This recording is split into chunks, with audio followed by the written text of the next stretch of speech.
તો દાહોદ જિલ્લામાં ₹71 કરોડનું મનરેગા કૌભાંડ સામે આવ્યું છે। ત્યારે આ મામલામાં પોલીસે 35 એજન્સીઓ સામે ગુનો દાખલ કર્યો છે। ધાનપુર દેવગઢ બારિયામાં 20% કામ પણ ન થયા અને ટેન્ડર પ્રક્રિયામાં પણ ભાગ નથી લીધો તેવી એજન્સીઓને 100% ચૂકવણી કરવામાં આવી હતી।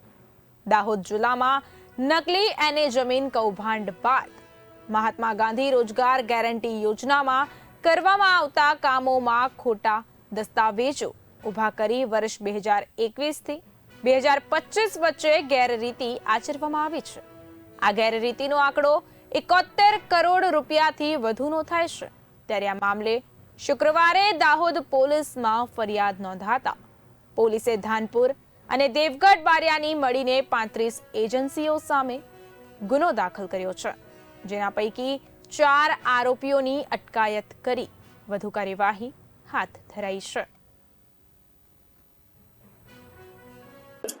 Dahod town B division police station ખાતે એક ગુનો દાખલ થયો છે, જેમાં જિલ્લા પંચાયતના ડીઆરડીએ શ્રીએ આમાં ફરિયાદી બની અને ગુનો દાખલ કરાવ્યો છે। એ ફરિયાદની હકીકત જોવામાં આવે તો હકીકત એ પ્રકારની છે કે રજૂઆતો મળી હતી। રજૂઆતોને આધારે ડીડીઓ શ્રીએ પોતે એક ઇન્ક્વાયરી આપી હતી। જે ઇન્ક્વાયરીના વચગાળાના અહેવાલમાં એવું ધ્યાને આવ્યું હતું કે દેવગઢ બારિયાના કુવા રેઢાણા અને ધાનપુરના સીમામોઈ ગામમાં જે કામો થયા છે એ પૈકીના કામો જે થવા જોઈએ એના કરતાં અધૂરા કામો હોય કે પૂરતા કામો ના થયા હોય। આ સિવાય આ રિપોર્ટના આધારે સિસ્ટમમાં ચેક કરતા એવું પણ જણાવ્યું હતું કે જે ટેન્ડર પ્રક્રિયામાં L1 તરીકે સિલેક્ટ થયેલી કંપની કે એજન્સી છે એમના સિવાય અન્ય લોકોને પણ પેમેન્ટ થયું હોય। તો બંને મુદ્દાઓને ધ્યાનમાં રાખી અને ડીઆરડીએસરીએ ફરિયાદ આપી છે અને ફરિયાદના અનુસંધાને તપાસ કરતા જે ગ્રામ રોજગાર સેવક, એકાઉન્ટ ઓફિસર કે જે આ કામોમાં સામેલ હોય અથવા એમણે પોતાની ફરજ છે નિભાવી નહીં હોય અને અધૂરા કામો હોય છતાં પણ કમ્પ્લીશન સર્ટી કે અન્ય રેકર્ડમાં સહીઓ કરી અને ઉપર બિલો મોકલી બિલો મંજૂર કરાવવામાં મદદગારી કરી હોય।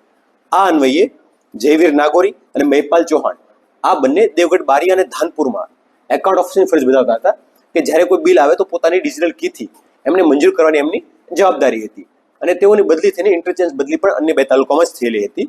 તો એ બંનેની કે જેમાં L1 સિવાયની ચૂકવણા બાબતે અથવા અધૂરા કામોની બિલો મંજૂર કરવા બાબતે રોલ જણાવ્યા હતા અટક કરી છે।